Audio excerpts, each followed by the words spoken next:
सुप्रभात बच्चों, हिंदी कक्षा में आपका स्वागत है।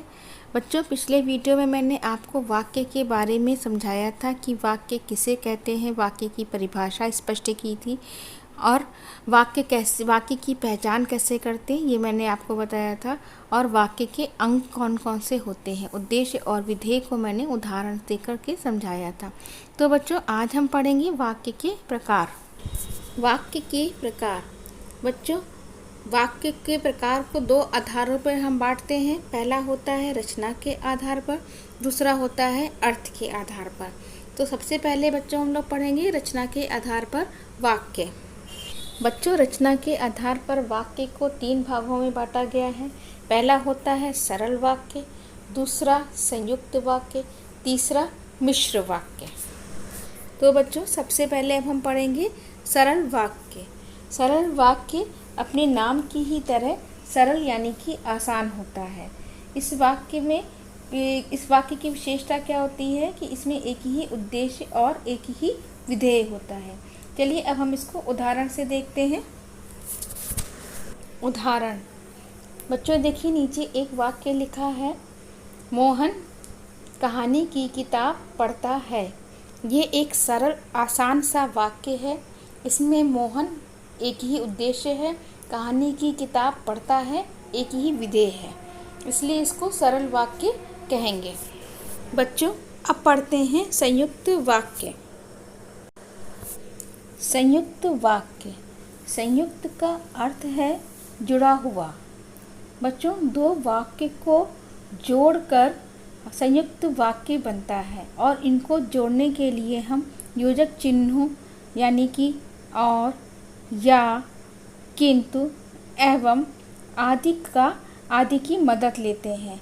और इनकी विशेषता क्या होती है, इन संयुक्त वाक्यों को अगर हम अलग अलग करते हैं तो दोनों ही वाक्य अलग अलग होने पर भी पूरा अर्थ देते हैं और अपने आप में पूरे होते हैं।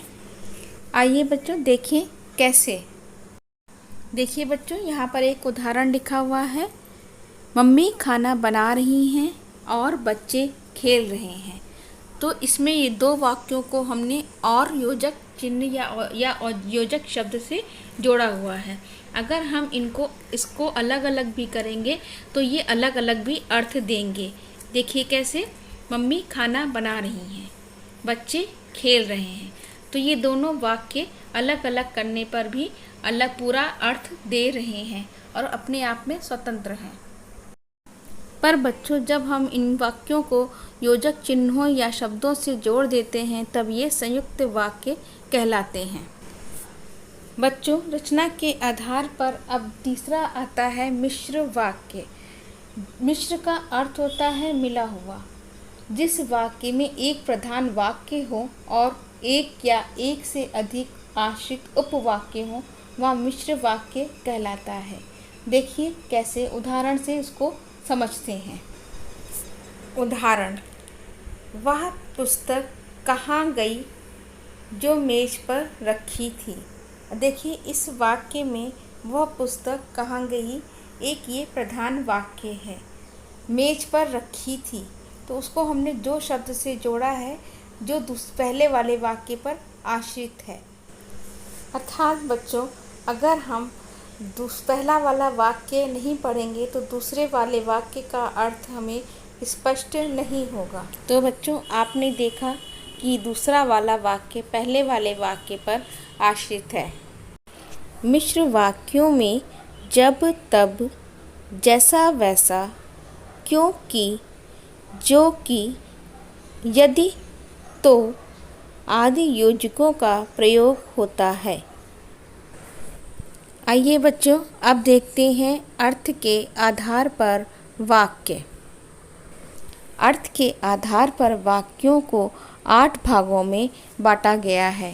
पहला विधानवाचक वाक्य, दूसरा निषेधवाचक वाक्य, तीसरा प्रश्नवाचक वाक्य, चौथा आज्ञावाचक वाक्य, संदेहवाचक वाक्य, छठा इच्छावाचक वाक्य, सातवां संकेतवाचक वाक्य, आठवां विस्मयादिबोधक वाक्य। आइए बच्चों, सबसे पहले पढ़ते हैं विधानवाचक वाक्य। विधानवाचक वाक्यों में किसी व्यक्ति, वस्तु और स्थिति के बारे में साधारण जानकारी मिलती है। इन वाक्यों में एक सामान्य कथन होता है। आइए देखिए कैसे। उदाहरण से इसको समझते हैं। बच्चों देखिए, यहाँ पर 2 वाक्य लिखे हैं। पहला, गाय घास खाती है। दूसरा, सूरज पूरब से निकलता है। इन दोनों वाक्यों में एक सामान्य सा कथन है देखिए, और एक जिसमें पहले वाले वाक्य में गाय के बारे में एक साधारण सी जानकारी मिल रही है कि वो घास खाती है। ऐसे ही सूरज के बारे में जानकारी मिल रही है कि वो पूरब से निकलता है। आइए बच्चों, अब आता है अगला निषेधवाचक वाक्य। बच्चों, निषेध का अर्थ होता है नहीं। जिन वाक्यों में किसी काम के नहीं करने का पता चलता है, उन वाक्यों को निषेधवाचक वाक्य कहते हैं। आइए उदाहरण देखते हैं। नंबर 1, मुझे आज खाना नहीं खाना है। नंबर 2, मैं आज स्कूल नहीं जाऊंगी। बच्चों, इन दोनों वाक्यों में देखिए काम को नहीं करने का बोध हो रहा है, इसलिए ये निषेधवाचक वाक्य हैं। आइए बच्चों, अब पढ़ते हैं प्रश्नवाचक वाक्य। प्रश्नवाचक वाक्य में प्रश्न पूछने का बोध होता है। उदाहरण, तुम्हारे भाई का क्या नाम है? आप यहाँ कब आए? बच्चों, इन दोनों वाक्यों में प्रश्न पूछने का बोध हो रहा है और प्रश्नवाचक शब्दों के साथ साथ प्रश्नवाचक चिन्ह भी लगे हुए हैं, इसलिए ये प्रश्नवाचक वाक्य है। अब आता है आज्ञावाचक वाक्य। आज्ञावाचक वाक्य, इन वाक्यों में किसी को आज्ञा या आदेश देने का बोध होता है। जैसे, तुम यहाँ जल्दी से आओ, मुझे एक गिलास पानी पिला दो। बच्चों, इन दोनों वाक्यों में किसी को आज्ञा या आदेश देने का बोध हो रहा है, इसलिए इन्हें आज्ञावाचक वाक्य कहते हैं। अब आता है संदेहवाचक वाक्य। इन वाक्यों में किसी कार्य के होने के बारे में संदेह प्रकट होता है, यानी कि वो कार्य हुआ है या नहीं हुआ है, उसके बारे में कोई निश्चित जानकारी नहीं होती है, उसमें एक संदेह दिखता है। उदाहरण के लिए, शायद आज बारिश होगी, लगता है वह पाठ भूल गई। इन वाक्यों में बारिश और पाठ के बारे में संदेह प्रकट हो रहा है। अब अगला आता है इच्छावाचक वाक्य। इच्छावाचक वाक्य में वक्ता की शुभ कामना, इच्छा और आशीर्वाद का बोध होता है। आइए बच्चों, इसके उदाहरण देखते हैं। आपकी यात्रा मंगलमय हो, सदा सुखी रहो। जैसे पहले वाले वाक्य में यात्रा का अच्छी करने के लिए उसकी शुभकामना दी जा रही है, दूसरे वाले वाक्य में आशीर्वाद दिया जा रहा है सदा सुखी रहने के लिए। तो बच्चों, इच्छावाचक वाक्य में शुभकामना, इच्छा और आशीर्वाद का बोध होता है। बच्चों, अब आता है संकेतवाचक वाक्य।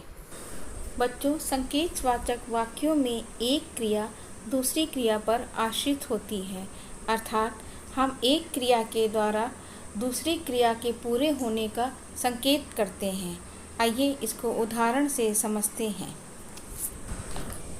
उदाहरण, अगर तुम मेहनत करते तो सफल हो जाते, वह पढ़ता तो पास हो जाता।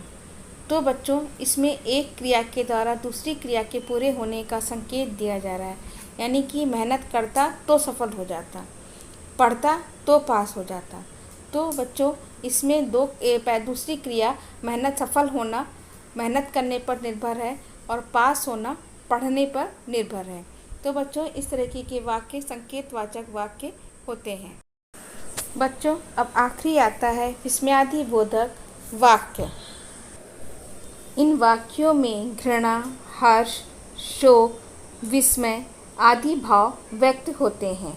बच्चों, इन भावों को व्यक्त करने वाले शब्द का प्रयोग होता है और उसके बाद विस्मयादि बोधक चिन्ह लगा करके प्रकट करते हैं। जैसे घृणा का भाव छी छी से, हर्ष का भाव वाह से। तो बच्चों, आइए उसके उदाहरण देखते हैं। उदाहरण नंबर 1, छी छी कितनी गंदगी है। नंबर 2, अरे तुम कब आए। तो बच्चों, पहले वाले वाक्य में छी छी घृणा का भाव प्रकट हो रहा है, उसके लिए छी छी शब्द का प्रयोग हुआ है और विस्मयादि बोधक चिन्ह लगा है। दूसरे वाले वाक्य में विस्मय यानी कि आश्चर्य का भाव प्रकट हो रहा है और उसके लिए अरे शब्द लगा है और विस्मयादि बोधक चिन्ह लगा है। तो बच्चों, ऐसे भाव प्रकट करने वाले वाक्यों को विस्मयादि बोधक वाक्य कहते हैं। तो बच्चों, आज आपने सीखा वाक्य के प्रकार। उसमें आपने 2 आधारों पर सीखा, पहला रचना के आधार पर, दूसरा अर्थ के आधार पर। आशा करती हूँ आपको वाक्य के प्रकार अच्छे से समझ में आ गए होंगे। अगर समझ में आ गए हों तो लाइक बटन ज़रूर दबाइएगा और कमेंट बॉक्स में अपना कमेंट ज़रूर लिखिएगा। धन्यवाद।